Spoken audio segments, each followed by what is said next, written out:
दोस्तों, good evening, नमस्कार, सत श्री अकाल। आज कुछ यूं ही डायरी के पुराने पन्ने पलट रहा था तो मुझे कुछ मेरे वैसे जज्बात मिल गए जिसे मैंने शब्दों का रूप दे डाला था। वैसे चंद शायरियाँ आपके बीच आज लेकर आने की मेरी कवायद है, कोशिश है। एक बार सुनिएगा इसे। पहली शायरी जो मैं आपको नजर करूं कि कुछ पुरानी यादें अक्सर अकेले में मेरे कानों में गुफ्तगू करने लगी हैं। कुछ पुरानी यादें अक्सर अकेले में मेरे कानों में गुफ्तगू करने लगी हैं। हौले हौले ही सही ये दिल को सुकून देने लगी हैं। कुछ पुरानी यादें अक्सर अकेले में मेरे कानों में गुफ्तगू करने लगी हैं। हौले हौले ही सही ये मेरे दिल को सुकून देने लगी हैं। लौटेगा ये मंजर, लौटेगा ये मंजर, ये दिल तस्दीक करने लगा है। लौटेगा ये मंजर, ये दिल तस्दीक करने लगा है। फिर ये दिल ख्वाबों ख्यालों में रहने लगा है। फिर ये दिल ख्वाबों ख्यालों में रहने लगा है। दूसरी शायरी जो मैं आपको नजर करूं वो ये कि बस तू तो एक ख्वाब है, बस तू तो एक ख्वाब है, जो मैसर ना हो दिलों को। तू तो बस वैसे ही एक हसीन से ख्वाहिशों के चाहत की बयार है। बस तू तो एक ख्वाब है, बस कर आंखों में रोज अब तू परेशान करती जाती है। बस कर आंखों में अब रोज तू परेशान करती जाती है। जो ना हो मैसर साथ तेरा, तू तो उसकी 100 वजह गिनवाती है। कहाँ समझ पाता हूं तुझे, कहाँ समझ पाता हूं तुझे। तू तो एक अजीब सा भंवरजाल है। बस तू तो एक ख्वाब है, तू तो एक ख्वाब है। पूछने लगे हैं लोग मुझसे मेरी परेशानी का सबब। पूछने लगे हैं लोग मुझसे मेरी परेशानी का सबब। तेरे चाहत के गम में ये दिल बेकरार है।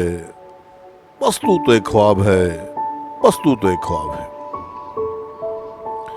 एक शायरी जो और मैं आपको नजर करूं कि लिखा था एक शब्द जो कहीं अब गुम सा गया है। लिखा था एक शब्द जो अब कहीं गुम सा गया है।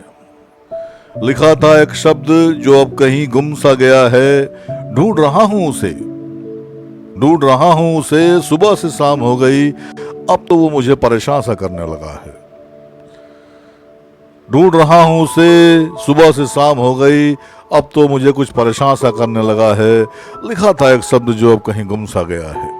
याद करूं तो याद करने की वजह पूछता है। याद करूं तो अब याद करने की वजह पूछता है। वो शब्द जो मुझे कुछ अब चुप सा कर गया है। लिखा था एक शब्द जो कहीं अब गुम सा गया है। जुड़ी थी उससे तुम्हारी ढेर सारी यादें, जुड़ी थी उससे तुम्हारी ढेर सारी यादें।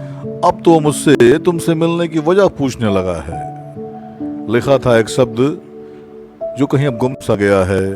लिखा था एक शब्द जो कहीं अब गुम सा गया है।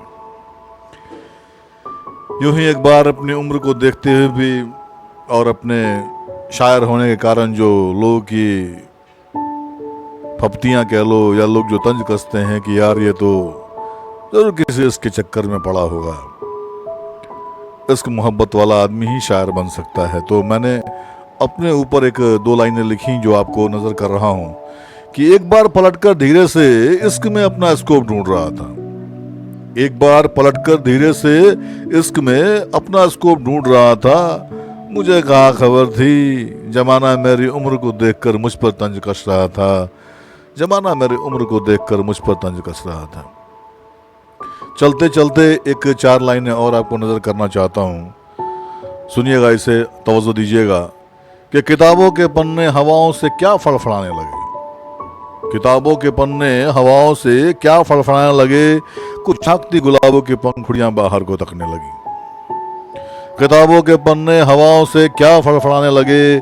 कुछ झांकती गुलाबों की पंखुड़ियां बाहर को तकने लगी। फिर से बयां कर गई वो हर बात, फिर से बयां कर गई वो हर बात जिसमें सिमटी थी तुम्हारी कुछ जज्बात। संभाले उन यारों को आज भी मैं किताबों के पन्ने पलटता जाता हूँ। संभाले उन यादों को मैं आज भी किताबों के पन्ने पलटता जाता हूँ। यकीन जानो उनमें लिखे हर शब्द में तुम्हारा ही अक्स ढूंढता जाता हूँ, तुम्हारा ही अक्स ढूंढता जाता हूँ। Thank you very much for listening me. एक रिक्वेस्ट है, एक इल्तजा है कि आपका सपोर्ट चाहिए। कृपया मेरे चैनल शायर रियाज साज जज्बात को सब्सक्राइब करिए, लाइक करिए, मुझे थोड़ा ग्रो करने में हेल्प करिए। Thank you very much, thank you very